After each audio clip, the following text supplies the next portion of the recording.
Welcome to Sacred Cow Shipyards, where no ship is safe from being taken down to its nuts and bolts. Alright, folks, let's see what we've got out in the docks today. Wait, really? We've got one of those? Oh, we really do. Oh dear, this is just going to be too easy. Alright, folks, we're going to do a little role-playing, and no, it's not going to be kinky, you blinking weirdos. It's just pretend you're someone else. In this case, pretend you're a starship designer for Starfleet.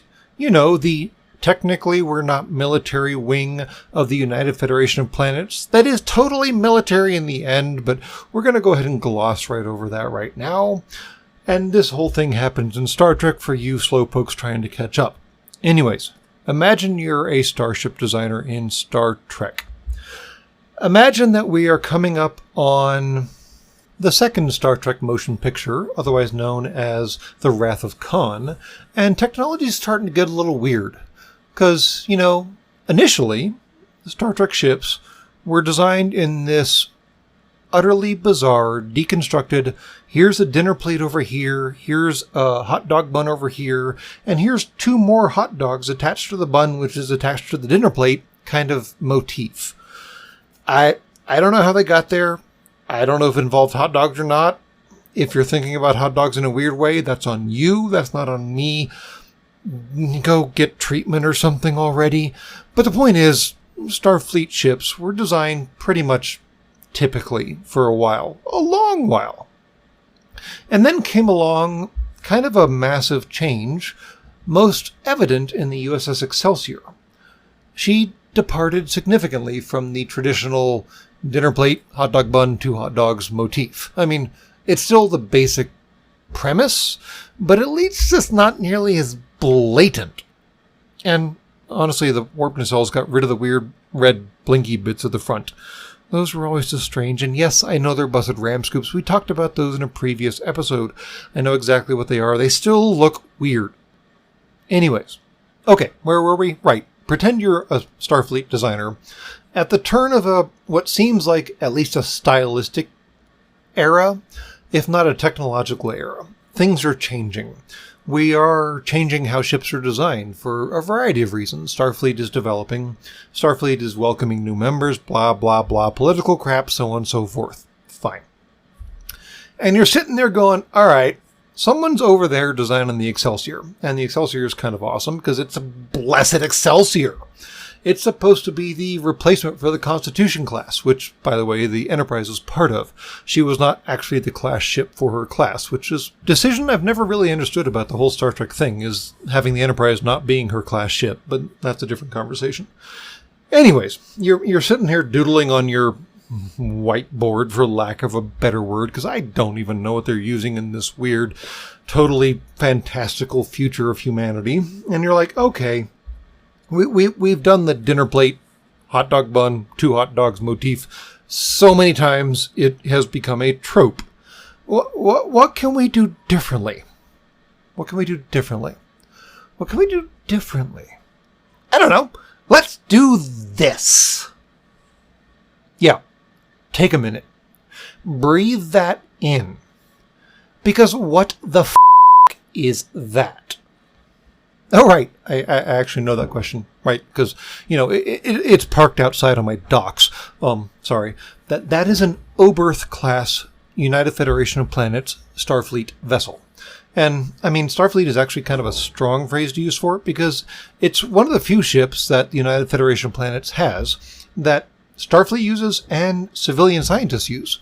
And there's a lot of conversations that could be had about the distinction or lack thereof between Starfleet and civilians. But again, separate conversation because Star Trek is weird. But in any case, this is an actual Starfleet vessel. And just look at it. Just look at it. Whoever designed this thing deserves to live on it for the rest of their natural lives. Okay, I get combining the saucer section with the impulse drive section, because honestly at this point I have no idea what the blessed nacelles are doing, aside from being stapled onto the sides of things. But that's beside the point. The point is the upper section, because it's not like it's a saucer.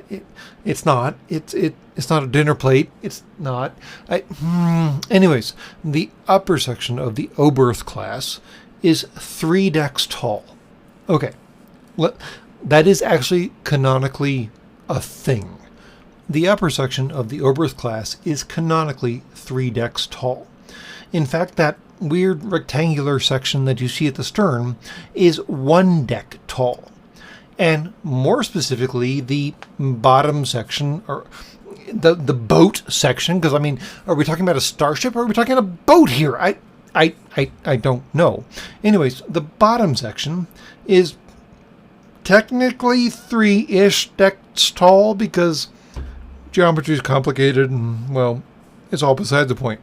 But the point is, the larger point is, the upper section is 3 decks tall.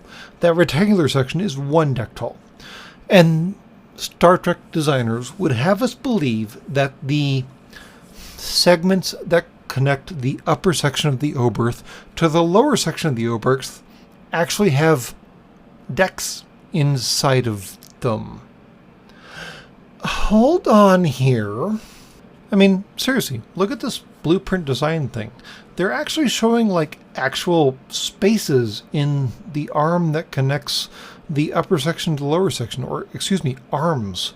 And when you look at the fore to aft or aft to fore profile of the ship, there's just no space. I mean, look at it. There's not even space for a turbolift to go down. And I don't even know where to start with this. I mean, given that back rectangular section is a single deck, then the turbolift would have to turn sideways at a 45-degree angle and slide down one of the arms, and then turn sideways at a 90-degree angle and finish off the rest of the slide, and then merge with the bottom half of the ship and right itself, because the bottom half of the ship matches the upper half of the ship in terms of gravity. And all of that is just like, why? And yet the Star Trek actual canonical blueprints for this thing indicate that there are decks in those connecting arms. Alright, I understand that the United Federation of Planets involves a number of planets who have a number of species, and they're all weird and unique and special in their own way. But I can't think of a single species that we have been introduced to in Star Trek that would be happy with living in an angled compartment where the highest point is like 3 feet tall. Who designed this monstrosity? I mean, seriously, turbolifts aside, can you imagine the Jeffries tubes that connect the upper section to the lower section? Because there's always Jeffries tubes, right?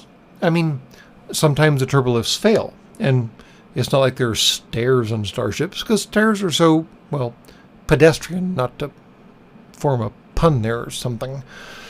So just imagine if you have just barely the living space necessary for a turbolift to go through. Only it's all on an angle because apparently you're a short elfin species that we had never heard of before in the Star Trek universe. And then we have to put a Jeffries tube through it too. Because, I mean, what if the turbolifts fail? I mean, I guess you could engage the transporter and go from the upper section of the Oberth class to the lower section of the Oberth class. And my dear fluffy lord, any situation where turbolifts will fail is totally a situation where transporters will fail. And wow. I mean, the sad thing of the Oberth class is that there were actually renditions of it that were better, where they had the lower hull adjacent to the upper hull to the point where you could probably move between the two without having to go all the way out to the side underneath the warp nacelle, which, I mean, I don't know, maybe warp nacelles don't affect turbolifts. Maybe they do. What would happen if they did? Anyways, there were Oberths that had the lower section literally attached to the upper section straight away without these weird arm nonsense things happening. But no. The Mark I Mod 0 Oberth had the lower section separated from the upper section by arms that maybe, probably not, a turbolift could fit through. And then they tried to rationalize this utter insanity by putting decks on those arms in spaces that they simply would not fit based off of the geometry of the model alone. Again, the upper section is 3 decks. The lower section is 3 decks in the middle with a half deck on top and a half deck on the bottom. But the point is, those arms are barely wide enough for a turbolift to fit through sideways.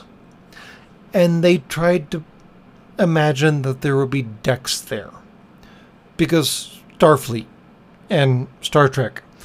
And I guess Yaphet from the Orville might actually fit in those kind of compartments, but no one else will. This is honestly the most absurd attempt that Starfleet has ever done at doing something random. And I am sure I will live to regret that blanket statement given how long I live.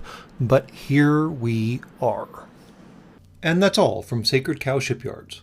Please be advised that any ship left on the dock for more than 24 hours will be compressed to a cube. Have a good day.